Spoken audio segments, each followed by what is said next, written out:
Hi mga sisi! So, get ready with me. Shoutout nga pala sa mga naka-appreciate ng last post ko dahil nag-upload ako ng video which is short hair ako pero mga sisi hindi talaga. So, tiningnan ko lang kung ano yung magiging reaction nyo and well, ang daming naka-appreciate. Bagay daw sa akin yung short hair.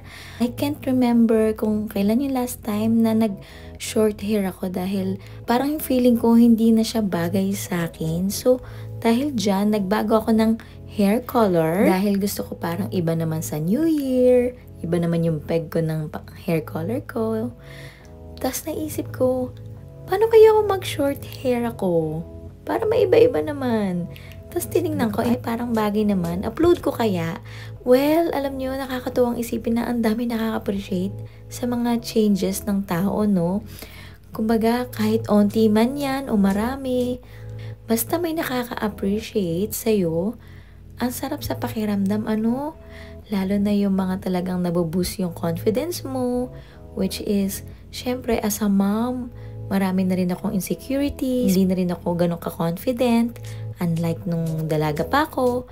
Yun, so nakakatuwang isipin na New Year makikita mo, ang daming naka-appreciate sa'yo. So yun, maraming salamat mga sisi ko. Well, anyway, ito yung first get ready with me ngayong taon para makita nyo rin yung totoong hair ko. Ayan, so bagay ba mga sisi yung bago kong hair color? Ako lang din yung nagkulay sa hair ko. Hindi na ako pumupunta ng parlor.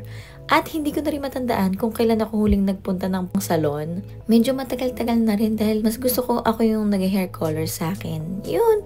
Well, anyway, so pupunta ako ng bank and marami akong aasikasuhin this day.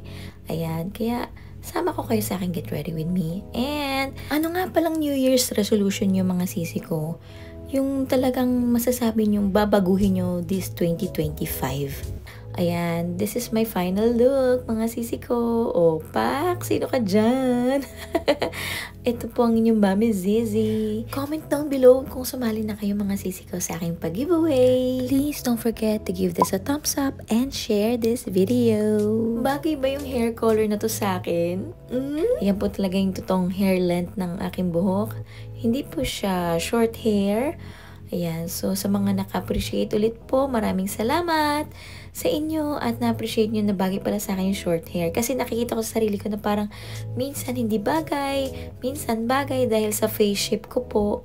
Pero yun, marami pong salamat ulit sa mga positive comments na nagla-light up ng aking day.